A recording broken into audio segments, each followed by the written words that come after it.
मैं पार्वती हूँ। ये मेरी कहानी है, मेरी माँ की, मेरे भाई की। एक साधारण सी जिंदगी की और फिर एक ऐसे दुख की जो रगों में जहर बनकर उतरता गया। लेकिन उससे पहले मेरी जिंदगी पूरी तरह से सुकून में थी। हम दो बहन भाई थे, भैया मुझसे बड़े और शादीशुदा। हमारा घर छोटा था मगर उसमें सुकून बहुत था। माँ दिन भर घर संवारती और भगवान से प्रार्थना करती कि हमारे घर को कभी किसी की नजर ना लगे। हम हमेशा एक दूसरे का सहारा बने रहे। मेरी पढ़ाई पूरी हुई तो माँ तुरंत मेरे लिए रिश्ते देखना शुरू कर दी। वो चाहती थी कि मैं जल्दी से जल्दी अपने घर की हो जाऊं। फिर एक दिन उन्होंने बताया कि एक अच्छा लड़का देखा है, खानदान भी अच्छा है और वो लड़का लंदन में कारोबार करता है। इसके बाद हमारी शादी भी सादगी से हुई। विदाई के दिन माँ ने मुझे गले लगाया तो आशीर्वाद देते हुए रो रही थी। मैंने कहा, माँ रोइए नहीं, मैं आपको रोज कॉल करूंगी। वो हंसकर बोली, जो हमेशा खुश रहना। उनका यही आशीर्वाद मेरी असली दौलत है। शादी के बाद लंदन जाना पड़ा। पति का बिजनेस वहीं था। मैंने अपने नए घर को खूब सजाया, जैसे माँ घर का ख्याल रखती थी। हर चीज में माँ की झलक नजर आती। उनके सिखाए हुए अंदाज, उनकी दी हुई सीख। मैंने अपने पति को कभी शिकायत का कोई मौका नहीं दिया। उनकी मोहब्बत नरम, सुकून देने वाली और बेहतरीन थी। लेकिन जितनी मैं बाहर से सुकून में थी, अंदर से एक चीज हमेशा खाली रही, माँ की मौजूदगी। हर रोज फोन पर उनकी आवाज सुनने को दिल चाहता, हर खुशी उनसे बांटने को जी चाहता, मगर उनकी कमी हर बार दिल की जमीन पर खामोशी की तरह छा जाती। फिर बस अचानक वो दिन, मुझे आज भी याद है, जब दोपहर का वक्त था और एक फोन आया। भैया की आवाज घबराई हुई थी, पार्वती, माँ की तबीयत ठीक नहीं है, हम उन्हें अस्पताल ले जा रहे हैं। मैंने कांपती हुई आवाज में पूछा, क्या हुआ? बस तुम प्रार्थना करो। कुछ घंटे बाद एक और फोन आया, माँ चली गई। ये सुनते ही मेरी दुनिया जैसे रुक गई। मैं सोफे पर बैठ गई, हाथों से चेहरा ढक लिया। कुछ बोला ही नहीं गया, जुबान खामोश रही और आंखों से आंसू बहते रहे। मेरे पति ने मेरे कंधे पर हाथ रखा, मगर उस वक्त किसी भी बात से सुकून नहीं मिल रहा था। मैं माँ की अंत्येष्टि में शामिल नहीं हो सकी। लंदन से वीजा और वक्त की कमी आड़े आ गई। भैया ने मुझे वीडियो कॉल पर दिखाया। माँ सफेद चादर में लिपटी हुई थी। ऐसा लग रहा था जैसे अभी अभी उठकर बोलेंगी, पार्वती, अपने पति का ध्यान रखना। कई रातें जागते हुए गुजर गईं। पति मुझे बदलने की कोशिश करते, मगर मैं अंदर से टूट चुकी थी। मैंने खुद को काम में व्यस्त रखा, घर संवारती, खाना पकाती, पति की पसंद की चीजें बनाती, मगर अकेलेपन की एक लकीर दिल पर खिंचती चली गई। वक्त गुजरने लगा। पति अक्सर कहते, पार्वती, जिंदगी आगे बढ़ती है, तुम मजबूत हो। मैं बस सिर हिला देती, लेकिन दिल जानता था कि माँ के बिना कुछ भी अब पूरा नहीं रहा।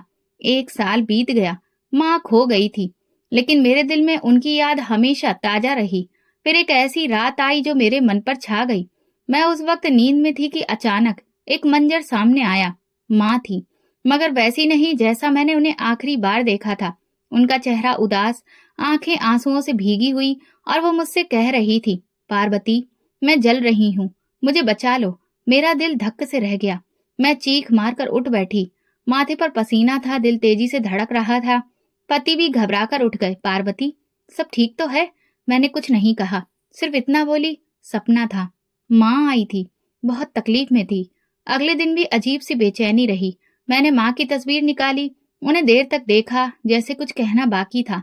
मैंने खुद को समझाया कि शायद ये मेरा वहम है, माँ से बिछड़ने का दुख है, अंदरूनी थकान है, मगर अंदर से कोई कह रहा था, नहीं पार्वती, कुछ है, कोई चीख, कोई पुकार जो तुम्हें सुनाई दी है।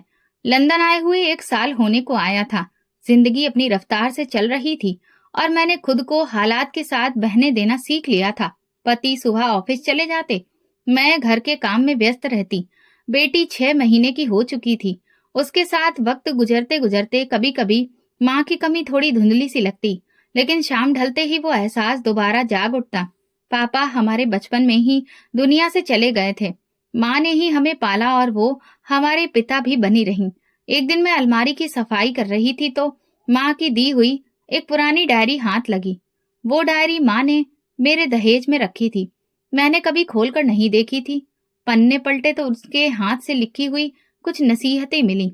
अगर तुम माँ बनो तो अपनी बेटी को अच्छी शिक्षा, अच्छी बातें, हमारे धर्म से जुड़ी हुई चीजों को जरूर सिखाना, उससे दोस्ती रखना। मैं वो सब बार बार पढ़ती रही। बेटी को गोद में उठाया और दिल में माँ के लिए एक बार फिर प्रार्थना की। रात हुई तो मैं फिर वही सपना देखा। माँ सफेद चादर में लिपटी नहीं थी, बल्कि उनके कपड़े राख में लिपटे थे। आंखों में डर था, होठों पर पुकार, पार्वती मुझे बचा लो, मैं जल रही हूँ।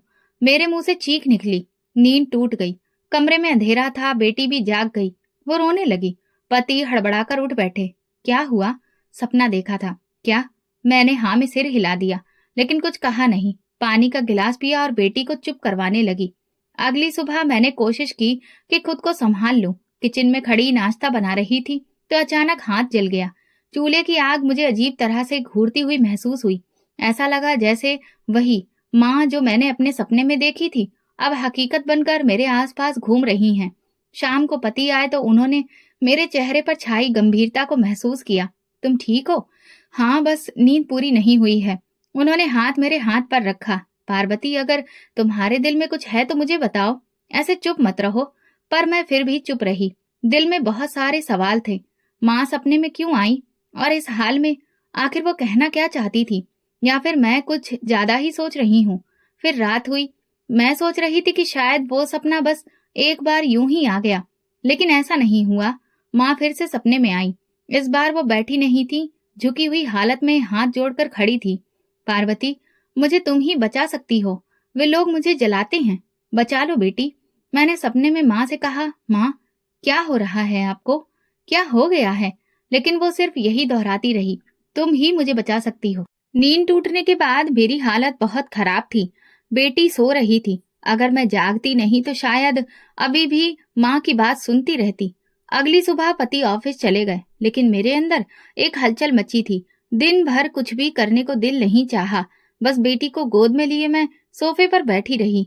दोपहर को मैंने माँ की वो तस्वीर निकाली जो उनकी अंतिम विदाई के समय भैया ने खींचकर भेजी थी। मैंने उन तस्वीरों को हाथ से छुआ और कहा, क्या माँ, आपको वाकई मेरी मदद की जरूरत है? क्या आप किसी तकलीफ में हैं? अचानक बेटी के खिलौने में गाना बजने लगा, जो हमेशा हाथ लगाने पर ही चलता था। मैं चौंक गई। कमरे में कोई नहीं था। क्या ये भी एक इशारा था? शाम को पति आए तो मैंने बहुत हिम्मत करके बात की। मैंने सपने में माँ को देखा। वो मुझसे लगातार मदद मांग रही हैं। पति ने गहरी सांस ली। ये तुमने पहले क्यों नहीं बताया? मैं डरी हुई थी। सोचा शायद मेरी गलतफहमी हो। नहीं पार्वती, ये कोई मामूली सपना नहीं लगता। इस बारे में हमें किसी से बात करनी चाहिए। मैंने कहा, लेकिन मैं पहले खुद जानना चाहती हूँ कि माँ की तकलीफ की वजह क्या है। उस रात मैंने पहली बार महसूस किया कि ये सब सपना नहीं है। शायद कुछ ऐसा है जो अभी खुलना बाकी है। फिर अगली रात भी वही सपना, और इस बार जब मैं जागी तो आंखों में आंसू नहीं थे। एक फैसला था, किसी न किसी तरह इस सपने की आखिरी हकीकत तक जाना था। मैंने लाइट जलाई तो पति भी उठकर बैठ गए और मेरे पास आए। फिर से वही सपना आया। मैंने हाँ में सिर हिलाया। इस बार माँ ने कहा कि अगर मैं नहीं गई तो वो खत्म हो जाएंगी। पति ने कहा, यह कोई इत्तेफाक नहीं हो सकता, अब हमें जरूर किसी से बात करनी होगी। अगले दिन ही उन्होंने एक बहुत बड़े पुरोहित को कॉल किया। उनका नाम रामचंद्र शर्मा था। लंदन के मंदिर के पुरोहित थे। मेरे पति ने उन्हें सारी बात बताई कि मैं अपने सपने में क्या क्या देखती हूँ। वो सब चुपचाप सुनते रहे। फिर बोले, बेटा, सपने में किसी मरे हुए इंसान का बार बार आना और मदद मांगना ये कोई मामूली बात नहीं है। ऐसा तब होता है जब आत्मा को शांति नहीं मिल रही हो या उस पर कोई बोझ हो। लेकिन उन पर बोझ क्यों होगा? मेरी माँ तो बहुत अच्छी थी। मैंने बेचैनी से कहा, कभी कभी किसी और के कर्म का असर भी दूसरों पर पड़ जाता है। तुम्हारे घर में कौन कौन है? सिर्फ भैया और भाभी हैं। क्या तुम्हें कभी अपने भाई और भाभी से कुछ ऐसा महसूस हुआ जो तुम्हें गलत लगा हो? मैं रुक गई। भैया तो हमेशा माँ के साथ बहुत प्यार से पेश आते हैं और भाभी भी उनका बहुत ख्याल रखती थी। कभी कुछ गलत नजर नहीं आया। पुरोहित जी ने कहा, हो सकता है किसी ने कुछ ऐसा किया हो जिसका मकसद कुछ और हो, लेकिन उसका असर तुम्हारी माँ पर पड़ रहा हो। तुम ये मामला नजरअंदाज मत करो। फोन बंद करने के बाद हम दोनों देर तक चुप बैठे रहे। अगली सुबह पति ने नाश्ता करते वक्त मेरे सामने अपना फोन रखा और कहा, पार्वती, तुम्हारी तबीयत ठीक नहीं लग रही है। तुम्हारा सपना अब धीरे धीरे बीमारी बन रहा है। तुम्हें इंडिया वापस जाना चाहिए। वहां जाकर खुद देखो कि सच क्या है। मैंने तुरंत ही टिकट के लिए चेक करना शुरू किया।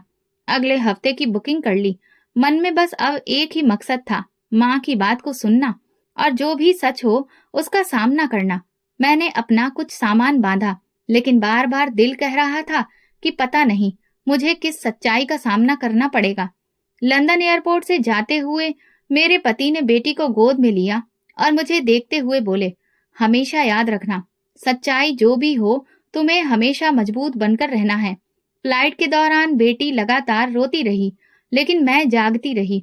हर घंटा एक सवाल बनकर जहन में घुसता रहा, क्या इस सब के पीछे मेरे भैया भाभी होंगे? दिल्ली एयरपोर्ट पर भैया भाभी दोनों मौजूद थे। भैया ने मुझे देखते ही गले लगा लिया। कितने सालों बाद मिली हो, ऐसा लगता है जैसे एक बार फिर से मुझे माँ मिल गई हो। मैं जबरदस्ती मुस्कुराकर जवाब दिया। बेटी को भाभी ने गोद में लिया, कहने लगी, कितनी प्यारी है, ऐसा लगता है जैसे माँ जी की तस्वीर हो। गाड़ी में बैठे तो भैया ने पूछा, सब ठीक है? अचानक आने का क्या ख्याल हुआ? मैंने कहा, बस सोचा कि आप सबसे मुलाकात हो जाए, बेटी को नानी का घर दिखा दूं। घर आकर सब कुछ वैसा ही लगा जैसा छोड़ा था। आंगन में वही छोटा सा आम का पेड़, बरामदे में माँ की प्लास्टिक की कुर्सी और किचन में उनके हाथ के बने हुए मसाले की खुशबू। भाभी ने मेरे लिए कमरा तैयार किया था और उसमें माँ के कुछ कपड़े अलमारी में रखे हुए थे। मैंने माँ की एक साड़ी हाथ में ली, लेकिन कुछ भी महसूस नहीं हुआ, जैसे कि उसमें से उनकी खुशबू ही खत्म हो चुकी हो। 2 दिन गुजर गए। भैया अपनी रोजाना की तरह ऑफिस जाते और शाम को वापस आते, बेटी के साथ खेलते, मेरा हाल चाल पूछते। हर चीज बिल्कुल ठीक थी। एक दिन दोपहर को भाभी मेरे पास बैठी, पार्वती, तुम कुछ बदली बदली सी लग रही हो, कोई परेशानी है? नहीं भाभी, बस नींद पूरी नहीं होती, बेटी की वजह से कुछ थकान रहती है। भाभी ने मेरे हाथ पर हाथ रखकर कहा, घर भी अधूरा सा है माँ जी के बिना, तुम्हें यहाँ आकर अच्छा नहीं लगा होगा। उसी दिन शाम को मैंने घर की दीवारों पर नजर रखनी शुरू की, छोटी छोटी बातें नोट करने लगी, जैसे कि भाभी अक्सर किसी एक वक्त कमरे में बंद हो जाती और अंदर से धीमी आवाज में कुछ पढ़ने की आवाज आती। मैं दरवाजे के पास गई, लेकिन कुछ सुनाई नहीं दिया। एक दिन भैया शाम को बहुत देर से आए। पूछा तो बोले, ऑफिस में काम ज्यादा था, आजकल बिजनेस बहुत मंदा चल रहा है। मैंने कहा, आपने कभी सोचा कि माँ के नाम पर कुछ दान पुण्य ही कर दे, शायद उन्हें कुछ राहत मिले? भैया थोड़ा सा चौंके और बोले, हाँ सोचा तो है, कल मंदिर में कुछ भिजवा दूंगा। रात को सोने से पहले मैंने सपने आने के डर से गायत्री मंत्र पढ़ा, लेकिन जब नींद आई तो फिर से वही माँ, वही लहजा और वही बातें। मैं जल रही हूँ पार्वती, मुझे बचा लो। अगली सुबह मैंने फैसला किया कि अब बात करनी जरूरी है, मगर कब और कैसे ये समझ नहीं आ रहा था। दोपहर के वक्त बेटी सो रही थी और मैं छत पर गई। वहां से पूरा मोहल्ला दिखाई देता था। हर घर देखकर मुझे याद आया, बचपन में माँ छत पर सब्जियां उगाती थी। नीचे आकर मैंने बरामदे में रखा पुराना सोफा साफ किया और बैठ गई। कमरे के कोने में माँ की तस्वीर थी, चेहरे पर वही मुस्कुराहट, लेकिन आंखों में अब मुझे कुछ नया दिखाई दे रहा था। एक प्रार्थना। मैंने खुद से कहा, सच कुछ भी हो मुझे जानना है। अगर इसमें भैया और भाभी शामिल हैं तो फिर मैं बर्दाश्त नहीं करूंगी, और अगर वो लोग बेगुनाह हैं तब भी मुझे माँ की आत्मा को शांति दिलानी है। ये मेरा फर्ज है। मैंने अपने बैग से माँ की डायरी निकाली और वो पन्ना खोला। पहली बात जो लिखी थी, सच्चाई कभी छुपी नहीं रहती बेटा, बस देखने वाला चाहिए। सुबह की चाय के दौरान मैंने धीरे धीरे कमरे की खिड़की से बाहर झांक कर देखा। भैया आंगन में बैठकर अखबार पढ़ रहे थे और भाभी नल के पास कपड़े धो रही थी। धीरे धीरे कुछ पढ़ रही थी, शायद कोई गाना गा रही थी या फिर कोई भजन। उनका अंदाज आम दिनों के जैसा ही था, कोई घबराहट, कोई छुपाने जैसी बात नजर नहीं आ रही थी। ऐसा लग रहा था जैसे सब ठीक चल रहा है। मैंने सोचा, आज मैं पूरा दिन कुछ भी नहीं बोलूंगी, सिर्फ देखूंगी। मेरे दिल में जब शक था, मुझे बस वो खत्म करना था या फिर साबित करना था। नाश्ते के बाद भैया शाम को मंदिर गए, ये उनकी रोज की आदत थी। कुछ देर बाद मोहल्ले की कुछ औरतें आईं, वे भाभी के साथ बातें करती रहीं। दोपहर में खाने के बाद मैं छत पर गई। वहां से जब नीचे आई तो भाभी गार्डन में पानी दे रही थी। उनका चेहरा बिल्कुल शांत था, आंखों में कोई थकान, कोई बेचैनी नहीं थी। शाम को भैया आए तो उनके हाथ में थैला था। मैंने पूछा, क्या लाए हो भैया? वो मुस्कुराकर बोले, मंदिर में दान देने के लिए कुछ सामान खरीदा है, कल पूर्णिमा है। मैंने सिर्फ सर हिलाया। मैं बेटी को लेकर बैठ गई तो भाभी बोली, ये बिल्कुल तुम्हारे जैसी है, वैसी ही हंसी, आंखें भी वैसी। माँ जी इसे देखकर बहुत खुश होती। मैं हल्की सी मुस्कुराहट के साथ उनकी तरफ देखने लगी। दिल में एक और सवाल ने जगह ली, क्या कोई इंसान जो अनाथ बच्चों और गरीबों के लिए दान पुण्य करता हो अपनी माँ पर जुल्म कर सकता है? मैं उस रात देर तक जागती रही। ना तो कुछ अजीब दिखाई दिया, ना कोई गलत हरकत जिससे मुझे शक हो। शायद मुझे लग रहा था कि मैं जरूरत से ज्यादा सोच रही हूँ। दिन गुजरते रहे। मैंने ध्यान दिया कि भैया अक्सर माँ के कमरे में जाते, चुपचाप उनकी तस्वीर को देखते और कुछ देर वहीं पर बैठते। कभी कभी उनकी आंखों में नमी भी दिखती, जो वो छुपाने की कोशिश करते। भाभी ने एक दिन दोपहर को कहा, आज शाम को मंदिर जा रहे हैं, प्रसाद चढ़ाना है और माँ के लिए भी वहां प्रार्थना करेंगे। तुम चलोगी क्या? मैंने इनकार कर दिया। बेटी अभी बहुत छोटी है, तुम लोग जाओ, मैं यहीं हूँ। उनके जाने के बाद मैंने उसे अपने लिए सही मौका समझा और तुरंत किचन, बैठक और भाभी के कमरे की तलाशी ली। कोई भी ऐसा कागज, किताब या कोई चीज अजीब नजर नहीं आई। सिर्फ अलमारी के खाने में कुछ दवा की पुड़ियां रखी थी और कुछ धार्मिक किताबें। जब वे दोनों वापस आए तो भैया ने कहा, पंडित जी बोल रहे थे कि तुम्हारी माँ बहुत ही अच्छे दिल की थी, वो उनके लिए मंदिर में एक खास पूजा करवाएंगे। वो रात सुकून से गुजरी। सुबह के वक्त किचन में जाकर मैंने चाय बनाई और सोचा शायद मुझे वापस जाने की तैयारी कर लेनी चाहिए, क्योंकि 1 महीना पूरा होने को आया था और सिवाय सपनों के मुझे अब तक कुछ भी ऐसा नहीं मिला जिस पर शक किया जा सके। मैंने खुद को समझा लिया कि ये सब जो भी मैं सपनों में देख रही हूँ, वो शायद मेरे अंदर जो बेचैनी भरी पड़ी है उसका ही आईना है। भैया, भाभी का अंदाज, उनका रहन सहन, सब कुछ इस बात की गवाही दे रहा था कि वे लोग अच्छे हैं। भैया नाश्ता कर रहे थे तो मैंने उनसे कहा, मेरा ख्याल है कि आप अगले हफ्ते की फ्लाइट की टिकट ले लो। लंदन में भी काफी काम अटका हुआ है, बेटी को भी अब आराम चाहिए। भैया ने एक पल रुककर मेरी तरफ देखा और बोले, तुम्हारी मर्जी, लेकिन अगर तुम चाहो तो और रुक सकती हो। मैंने कहा, हाँ, मगर अब वहां भी कुछ जिम्मेदारियां हैं। दोपहर में भाभी मोहल्ले के 2 बच्चों को पढ़ा रही थी, मैं बेटी को झूला झुला रही थी। थोड़ी देर बाद वे बच्चे चले गए। जब मैंने भाभी से कहा, आप बहुत अच्छी हैं, बच्चों के साथ कितने प्यार से पेश आती हैं, ऐसा हर कोई नहीं कर सकता, तो वो बोली, ये सब मैंने माँ जी से ही सीखा है। वो कहती थी कि अपनी अच्छाई को अपनी आदत बना लो, नहीं तो इंसान अपना दिल सख्त कब कर लेता है उसे खुद पता नहीं चलता। ऐसा जवाब सुनकर मेरे दिल में सुकून आ गया। अगर अच्छा व्यवहार वाकई में उनकी आदत थी तो फिर शक की कोई गुंजाइश ही नहीं बचती। उसी शाम मैं कमरे में बैठकर वापसी की फ्लाइट का शेड्यूल चेक कर रही थी। अगले हफ्ते की फ्लाइट थी। मैंने तुरंत टिकट बुक कर ली और अपने पति को भी बता दिया। उन्होंने कहा, अब तुम्हारा दिल संतुष्ट है? मैंने कहा, हाँ। लगता है जो कुछ भी मुझे दिखता था वो शायद मेरे जहन पर पड़े दबाव का नतीजा था। भैया और भाभी पर अब शक करने की भी कोई वजह नहीं बची। पति ने कहा, बस तुम खुश रहो। अगले दिन मैं माँ के कमरे में गई। उनकी तस्वीर के सामने बैठी थी। दिल में एक अजीब सी थकान थी, जैसे कोई लंबा सफर पूरा हो गया हो। मैंने आंखें बंद कर माँ को याद किया। मैंने कहा, जो कुछ भी मैंने किया आपके सुकून के लिए किया। अगर आप मुझसे खुश हैं तो एक बार मेरे सपने में आकर कह दीजिए। उसी रात भैया ने बैठक में बैठकर पुरानी तस्वीरें निकाली। हम सब मिलकर एल्बम देखने लगे। माँ की जवानी की तस्वीरें, दिवाली, होली के पुराने दिन और वो दिन जब माँ की अंतिम विदाई हो रही थी। भैया एक तस्वीर पर आकर रो पड़े। वो माँ के साथ एक बड़े मंदिर के बाहर की तस्वीर थी। उन्होंने कहा, ये दिन मैं कभी नहीं भूलूंगा। माँ ने मुझसे कहा था, बेटा कभी किसी का दिल मत दुखाना। मैंने कहा, वो बातें अभी भी हमारे साथ हैं। तस्वीरें देखते देखते रात हो गई। सब लोग अपने कमरों में चले गए। मैं बेटी को सुलाकर खुद भी लेट गई, लेकिन नींद आंखों से कोसों दूर थी। दिल अब कुछ सुकून महसूस कर रहा था, लेकिन एक अधूरा सा सवाल अंदर कहीं घूम रहा था। रात करीब 2 बजे अचानक मेरी आंख खुल गई। कमरा शांत था, बेटी सो रही थी। मैंने घड़ी देखी, फिर कमरे से बाहर निकली। आंगन में आकर सामने पेड़ को देखा।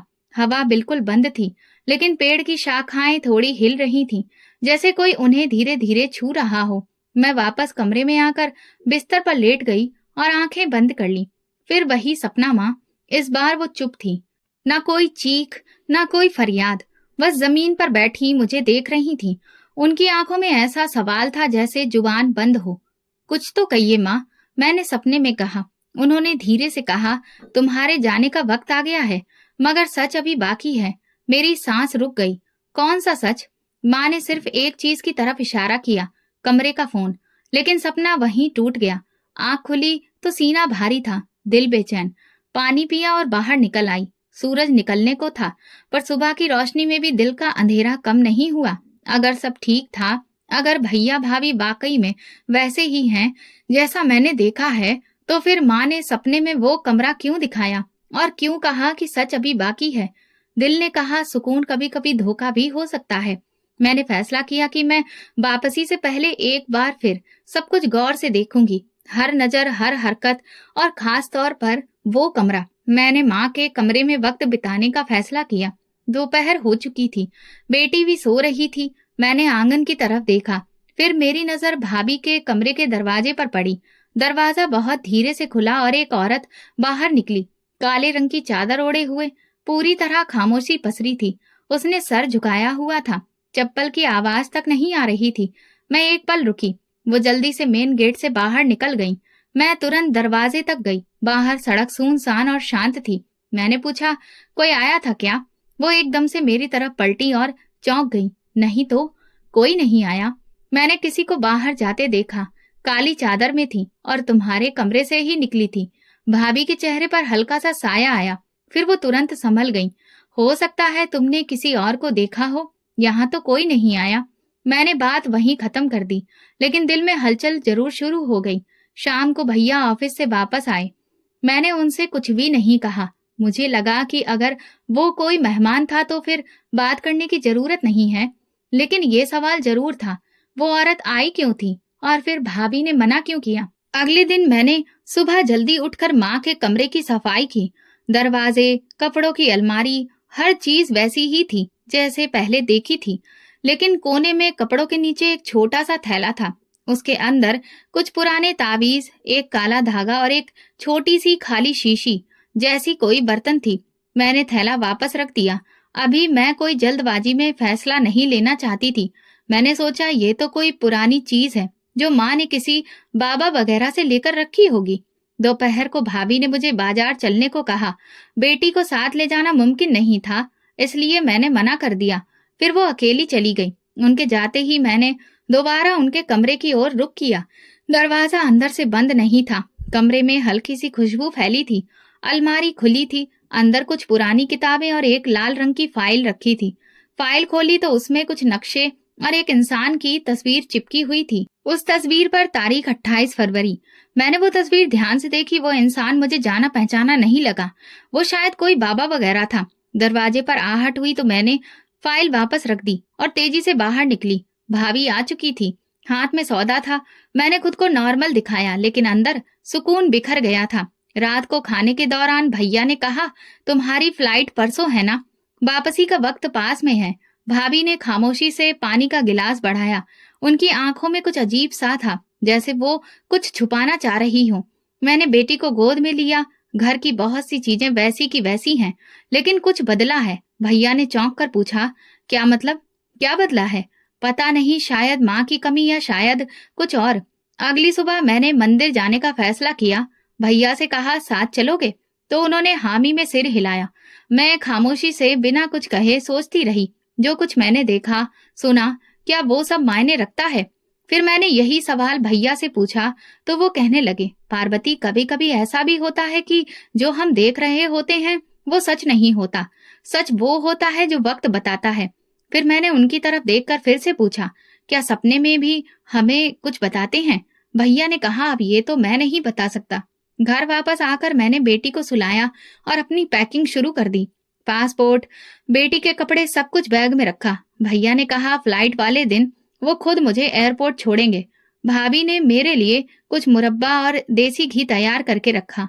सब कुछ ठीक था, लेकिन मेरे दिल में वो तस्वीर, वो काली चादर ओढ़े औरत और वो फाइल बार बार आ रही थी। रात को मैं जल्दी सोने की कोशिश कर रही थी ताकि सुबह फ्रेश रहूं, लेकिन आंखें बंद करते ही सपनों का सिलसिला दोबारा शुरू हो जाता। माँ इस बार शांत दिख रही थी। उनका चेहरा राख से पुता हुआ था, बाल बिखरे, आंखें सूजी हुई। वो जमीन पर बैठी थी और सांस जैसे घट रही थी। पार्वती, क्या तुम मुझे इस तरह से छोड़ दोगी? मैंने सपने में ही लपक कर उनका हाथ थामने की कोशिश की। नहीं माँ, मैं तो आपके लिए ही यहाँ आई थी। मैं सब जानना चाहती हूँ, बताइए क्या हुआ है? माँ ने मेरे हाथ झटक दिए। तुम सिर्फ देखती रही और चली जा रही हो, मेरे लिए कुछ भी नहीं किया। इस पल सपने में उनके पीछे एक साया आया, काले कपड़ों में लिपटा हुआ, जो धीरे धीरे उनके आसपास घूम रहा था। माँ की चीख निकली और सपना एक झटके से टूट गया। मैं बिस्तर पर रोती रही। बेटी मेरे बगल में सो रही थी। कमरे में बिल्कुल खामोशी थी, लेकिन अंदर तूफान बसा था। दरवाजा बंद करके मैं छत पर चढ़ने लगी। कुछ देर वहां खामोशी से खड़ी रही। दूर कहीं से कुत्ते के भौंकने की आवाज आ रही थी, बाकी पूरा माहौल बेजान था। फिर मेरा ध्यान छत के कोने में मौजूद पानी की टंकी की तरफ गया। मुझे न जाने क्यों उसके पास जाने की इच्छा हुई। जब मैं उसके पास पहुंची तो अंदर से अचानक ऐसा लगा जैसे कुछ सुनाई दे रहा है, जैसे कोई अंदर बैठा कुछ पढ़ रहा है। मैं बुरी तरह घबरा गई। हे भगवान, ये क्या हो सकता है? मैंने झुककर कान टंकी के ढक्कन के पास लगाए। आवाज तो आ रही थी, लेकिन शब्द समझ नहीं आ रहे थे, जैसे कि कोई और ही जुबान बोली जा रही हो। मेरा दिल जोर जोर से धड़कने लगा। मैंने हिम्मत करके धीरे से टंकी का ढक्कन हटाया। अंदर अंधेरा था। मोबाइल की रोशनी ऑन की और जैसे ही अंदर झांका, एक सर्द लहर मेरी रीढ़ की हड्डी से नीचे उतर गई। टंकी के अंदर काफी सारे कागज तैर रहे थे, जो पूरी तरह से भीग चुके थे। कुछ किनारे से जले थे, कुछ पर मंत्र लिखे हुए थे और कुछ पर अजीब से नक्शे बने हुए थे। एक तरफ किनारे पर एक चीज पड़ी थी जो मुझे पहचान में नहीं आ रही थी, लेकिन जैसे ही मैंने टॉर्च की रोशनी उसके करीब की तो मेरा दिल बैठ गया। वो मेरी माँ के बालों की चोटी थी। मैं घबराकर पीछे हटी, ढक्कन दोबारा बंद किया और दीवार से टेक लगाकर ठीक से सांस लेने की कोशिश करने लगी। ये क्या हो रहा है? मेरे मन में जैसे सब कुछ एक साथ आने लगा। वो फाइल, वो औरत, भाभी का इनकार करना, माँ का सपना और अब वो टंकी। मैं बहुत देर छत पर बैठी रही और हर चीज को एक एक करके जोड़ने की कोशिश करती रही। जो सुकून मुझे नजर आ रहा था वो सिर्फ एक दिखावा था, एक ऐसा पर्दा जिसके पीछे भयंकर हकीकत छुपी थी। नीचे उतरकर मैं कमरे में आई। बेटी जाग चुकी थी और रोने लगी। मैंने उसे गोद में लिया और तभी कदमों से मैं चलते हुए बैठक में चली गई। कमरे में लाइट बंद थी, सिर्फ टेबल लैंप रोशन किया हुआ था। मैंने अपनी डायरी खोल ली। कल की फ्लाइट से पहले मुझे सब कुछ जानना है। सुबह तड़के ही मैं जाकर दोबारा टंकी में देखने लगी। ढक्कन बंद था। अभी आखिरी दिन बाकी था और मैं जानती थी कि उस दिन का सूरज कुछ ऐसा लेकर आएगा जिससे शायद सारी कहानी खुल जाएगी। बेटी को मैंने नहलाया, नाश्ता कराया और खुद चुपचाप किचन में व्यस्त हो गई। अंदर कुछ धड़क रहा था, लेकिन चेहरे पर सुकून दिख रहा था। भैया ऑफिस जाने के लिए तैयार हुए। दरवाजे से निकलते वक्त बोले, कल वापसी है, कुछ सामान रह गया हो तो बता देना। सब हो गया है भैया, मैंने कहा। भाभी ने मुस्कुराकर नाश्ते में साथ दिया। आज दोपहर को माँ जी के कमरे की थोड़ी सफाई करूंगी। अगर तुम्हें कुछ चीज याद के तौर पर रखनी हो तो बता देना। मैं सादगी से मुस्कुराई, लेकिन दिल में एक सवाल बार बार उभरता रहा। वो क्यों माँ के कमरे में जा रही हैं? सफाई तो पहले भी हो चुकी है, आज ही क्यों? दोपहर को बेटी सो गई। मैं कमरे में बैठकर कुछ कागज देखने लगी, लेकिन असल में कान दरवाजे की तरफ लगे थे। आंगन से आहट आई। मैं दबे कदम बाहर निकली और अम्मा के कमरे की तरफ बढ़ गई। दरवाजा आधा खुला था। भाभी अंदर ही थी। अलमारी खुली हुई थी और वो कागजों को पलटकर देख रही थी। मैं चुपचाप उनकी हर एक हरकत देख रही थी। उनके हाथ में एक पुराना लिफाफा था, जिसमें से वो एक तस्वीर निकालकर ध्यान से देख रही थी। अचानक उनके हाथ से तस्वीर छूटी और जमीन पर गिर गई। मैं तुरंत दरवाजे पर आ गई। आप क्या ढूंढ रही हैं भाभी? वो चौंक कर तेजी से तस्वीर उठाने लगी। मैं आगे बढ़ी और उनके हाथ से वो तस्वीर ले ली। वो माँ की तस्वीर थी, लेकिन आधी जली हुई। एक तरफ से जलकर राख हो चुकी थी और दूसरी तरफ चेहरा साफ नजर आ रहा था। ये क्या है? मेरी आवाज में कठोरता थी। भाभी की आवाज में घबराहट थी। कुछ नहीं, मैं सफाई कर रही थी। शायद पुरानी चीजों में रख दी गई हो, लेकिन ये जली कैसे? मैंने आंखों में आंखें डालकर सवाल किया। पता नहीं, शायद किसी वक्त गलती से जल गई होगी। कौन कौन सी गलतियां हैं करने के बाद भी। माँ की चोटी अपने आप ही निकलकर पानी की टंकी में पहुंच जाती है। गलती से तंत्र मंत्र के कागज कौन टंकी में डालता है? मेरा लहजा अब थरथरा रहा था। आवाज बुलंद थी। भाभी के हाथ कांपने लगे। पार्वती, तुम ये क्या कह रही हो? जो तुम जानती हो मैं वही पूछ रही हूँ। तुम्हारे कमरे से निकली हुई वो औरत, तुम्हारे पास रखी वो फाइल और अब ये तस्वीर, माँ को इस मुसीबत में तुमने ही डाला है ना? इससे पहले कि वो कुछ बोलती, पीछे से भाई की आवाज आई, क्या हो रहा है यहाँ? मैंने माँ की जली तस्वीर उनके सामने की। अब आप बताइए ये सब क्या है? भैया ने तस्वीर देखी और जैसे पैरों तले जमीन निकल गई। वो देर तक तस्वीर को देखते रहे। मैंने कहा मैं चली जाऊंगी, लेकिन इस बार कुछ छूटेगा नहीं, सब जान कर जाऊंगी। भाभी की आंखों में आंसू आने लगे। वो कुछ कहना चाहती थी लेकिन जुबान बंद थी। अब मुझे वो सब सुनना है जो तुम लोग छुपा रहे हो। मेरी माँ ने मुझे पुकारा है, वो सुकून में नहीं है। अगर ये सब तुम लोगों की करनी का नतीजा है तो आज से पर्दा उठेगा। मैं वापस अपने कमरे में आई हूँ, दरवाजा बंद कर लिया। अंदर बैठकर तस्वीर को हाथ में लिए देखती रही। उसके जले किनारे मुझसे कुछ कह रहे थे। अगले दिन वापस जाने का दिन था। मैंने वो तस्वीर अपने बैग में रख ली। नाश्ता करने के बाद मैं, भैया और भाभी दोनों को माँ के कमरे में बुलाया। दरवाजा बंद करके चुपचाप उनकी तरफ देखा। भैया सोफे पर बैठे थे और भाभी उनके बराबर में। मैंने दराज से तस्वीर निकाली और उनके सामने रख दी। अब बात खत्म हो चुकी है। मैं सब जानती हूँ टंकी में क्या है, ये तस्वीर क्यों जली और माँ को सपनों में क्या कहते हुए देखती हूँ। तुम दोनों अगर अब भी कुछ छुपाओगे तो याद रखो, मैं ये सच दबने नहीं दूंगी। भैया हैरत से भाभी की तरफ देख रहे थे। फिर वो मुझसे बोले, पार्वती, तुम्हें कोई गलत फहमी हुई है। मैं खुद तुम्हारी भाभी से पूछ चुका हूँ, लेकिन वो कह रही है कि ये सब गलत इल्जाम है। ये सारे सपने तुम्हारे वहम हो सकते हैं। वहम? मैं चिल्लाकर बोली, क्या माँ की चोटी भी मेरे वहम का हिस्सा है? वो काली चादर वाली औरत, ये सब क्या है? भाभी ने धीरे से कहा, तुमने वो टंकी कब खोली? मैंने कहा, आपको इससे क्या मतलब? कमरे में खामोशी छा गई। भाभी के चेहरे पर हवाइयां उड़ने लगीं। भैया भी हैरान खड़े थे। मेरी बात सुनने के बाद बेबी छत पर गए और शायद दोनों ने वही देखा जो मैंने देखा था। जब वे लौट कर आए तो उनका चेहरा लटका हुआ था। मैंने कहा, माँ ने तुम्हें पाला, मुश्किल से, मेहनत से और इज्जत से, और तुम लोगों ने उनका सुकून छीन लिया। भाभी ने तुरंत कहा, मैंने औलाद के लिए ये सब किया। मेरे पूरे शरीर में लहर दौड़ गई। मैंने फिर पूछा, क्या किया?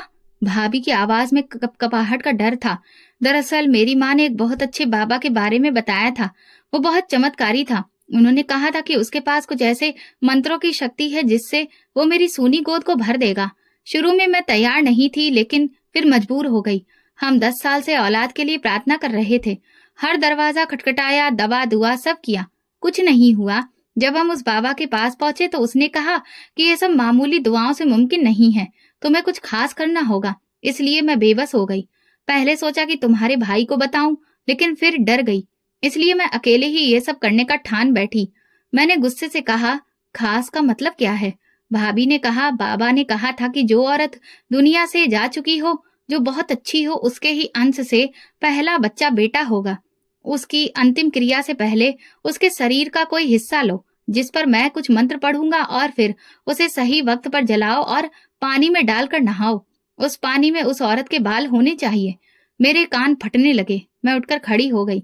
भैया तो चुपचाप नीचे बैठ गए। ऐसा लगा जैसे वो अपने होश खो बैठे।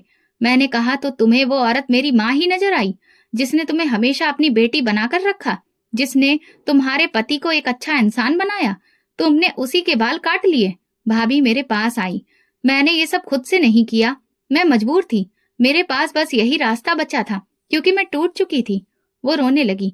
मैंने सोचा कि हम कुछ दिन ये सब करेंगे और फिर खत्म कर देंगे, लेकिन फिर माँ जी मेरे सपने में आने लगी और मैं डर कर ये सब करना रोक दिया और फिर वो चीजें छुपा दी। मैंने सोचा कि अगर मैं माँ जी की तस्वीर को जला दूंगी तो शायद ऐसे सपने आना बंद हो जाएंगे।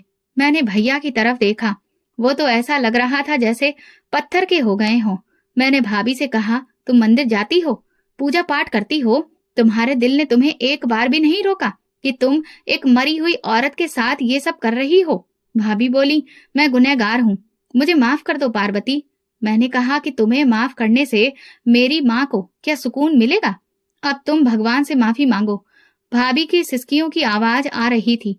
मैंने ठंडी सांस ली और कमरे से बाहर आ गई। थोड़ी देर के बाद भैया कमरे में आए। उनकी आंखें लाल थीं। मैंने भैया से कहा, याद है भैया, माँ कहती थी कि भगवान हमारी परीक्षा लेता है। भैया ने गर्दन झुका ली। हाँ, और वो ये भी कहती थी कि औलाद देना भगवान की मर्जी पर है, उसे जबरदस्ती छीना नहीं जा सकता। लेकिन मुझे पता ही नहीं चला कि कब तुम्हारी भाभी माँ की दी हुई सीख से हटकर किसी गलत रास्ते पर चली गई। मैंने कहा, भाभी ने माँ की आत्मा को तकलीफ पहुंचाई है। भैया खुद को कोसने लगे। मैं इतना अंधा भरोसा करता था कि कभी मुझे उस पर शक ही नहीं हुआ। वो मेरे सामने रोज मंदिर जाती थी, पूजा पाठ करती, सबको अच्छी सीख देती। लेकिन वो कब इतनी गिर गई, उसका ईमान कब इतना कमजोर हो गया, पता ही नहीं चला। तभी भाभी आ गई। वो बोली, पार्वती मुझे माफ कर दो, मुझे नहीं पता था कि अगर मैं ऐसा करूंगी तो यहाँ तक आ जाऊंगी। मैं तो ये सब सिर्फ औलाद के लिए कर रही थी। मैंने कहा, भाभी मैं कोई भगवान नहीं हूँ जो आपको माफ करूं या ना करूं। भाभी रोते हुए जमीन पर बैठ गईं। मैंने माँ जी के साथ जुल्म किया है, भगवान मेरे गुनाहों को नहीं बख्शेगा। भैया ने गहरी सांस ली और फिर उनके सामने आकर खड़े हो गए। जो औरत मेरी माँ के मरने के बाद उन्हें सुकून ना लेने दे, मैं अब उसके साथ एक दिन भी नहीं गुजार सकता। मैं सोच चुका हूँ, तुम्हारे और मेरे बीच अब कुछ भी बाकी नहीं रहेगा। मैं तुम्हें तलाक दूंगा। भाभी कहने लगी, ऐसा मत करो, मैं जानती हूँ मैंने गलत किया, मैंने सब कुछ खत्म कर दिया। वो जो जादू टोना मैं करती थी उसका मुझसे कोई रिश्ता नहीं। भैया ने कहा, लेकिन अब तो जो होना था वो हो चुका। माँ की आत्मा को जो तकलीफ मिली थी वो मिल चुकी। मैं एक पति के तौर पर नाकाम हो चुका हूँ, अब एक बेटा बनकर शायद कुछ बचा सकूं। भैया ने अपना फैसला सुना दिया। कमरे में खामोशी छा गई। मैंने देखा कि भाभी की आंखों से सारा गुरूर बह चुका था। मैं उनके पास गई और कहा, अब आप भगवान से माफी मांगिए। उन्होंने मेरी तरफ देखकर कहा, तुम्हें क्या लगता है, क्या भगवान मुझे माफ करेंगे? भैया खामोश बैठे रहे। शाम होने से पहले मैंने अपना सामान पैक कर लिया। फ्लाइट एक दिन के बाद की बुक कर ली थी, लेकिन दिल, वो तो बहुत पहले ही पैक हो चुका था। भाभी ने रोते हुए घर छोड़ा। दरवाजे पर रुककर मुझसे कहा, पार्वती प्रार्थना करना कि भगवान मुझे माफ कर दे। मैं अब कभी किसी ऐसी चीज के पीछे नहीं जाऊंगी, बस भगवान का नाम लूंगी। मैंने कहा, बस यही काफी है, और दरवाजा बंद हुआ। फिर मैं आसमान की तरफ देखती रही। माँ की छवि आंखों के सामने थी, लेकिन पहली बार उनके चेहरे पर थोड़ा सुकून महसूस हुआ, जैसे वो देख रही हो और शायद माफ भी कर चुकी हो। सुबह उठी तो ऐसा लग रहा था जैसे पूरा शरीर स्वस्थ हो गया हो। दिमाग में कल की सारी बातें एक एक करके घूमने लगीं। भैया ने अपनी जिंदगी का सबसे कठिन फैसला किया था। नाश्ता तैयार था, लेकिन भाभी अब घर में नहीं थी। किचन की खामोशी इस बात की गवाह थी। भैया ने खुद चाय बनाई, मेरे सामने रखी और कहा, पार्वती मैं सोच रहा हूँ कल से शहर के अनाथालय जाकर जो अनाथ बच्चे हैं उन्हें कुछ देर पढ़ा दूं, शायद इससे मेरी तकलीफ कुछ कम हो सके। मैंने कहा, जैसा आपको ठीक लगे। दोपहर को मैं माँ के कमरे में गई। वहां माँ की यादें थीं और सारा सामान वहीं रखा था। माँ की डायरी मैंने अपने साथ रख ली। भैया ने एयरपोर्ट जाने का वक्त बताया। मैंने कहा, कल सुबह की फ्लाइट है, लेकिन आज मैं छत पर कुछ वक्त बिताना चाहती हूँ। वो समझ गए। बेटी जल्दी ही सो गई। मैं उसे चादर उड़ाकर छत पर चली गई। छत के कोने में वही पानी की टंकी थी, बंद, खामोश और भूली हुई। मैंने धीरे से उसके ढक्कन पर हाथ रखा, कुछ पल के लिए आंखें बंद की और खुद से कहा, जो हुआ वो दोबारा ना हो। थोड़ी देर बाद पता ही नहीं चला नीचे आई तो कब नींद आ गई। सपने में माँ सामने थी, लेकिन इस बार वो बस शांत थी। अब तक वो रोती हुई, जली हुई, बेचैन आती थी। इस बार वो बिल्कुल शांत थी। सफेद कपड़ों में चेहरा चमक रहा था, आंखों में सुकून था। वो धीरे धीरे मेरी तरफ बढ़ी। उनके कदमों में मैं बैठ गई। माँ आप ठीक तो हैं? उन्होंने मेरे सिर पर हाथ रखकर कहा, हाँ अब मैं ठीक हूँ।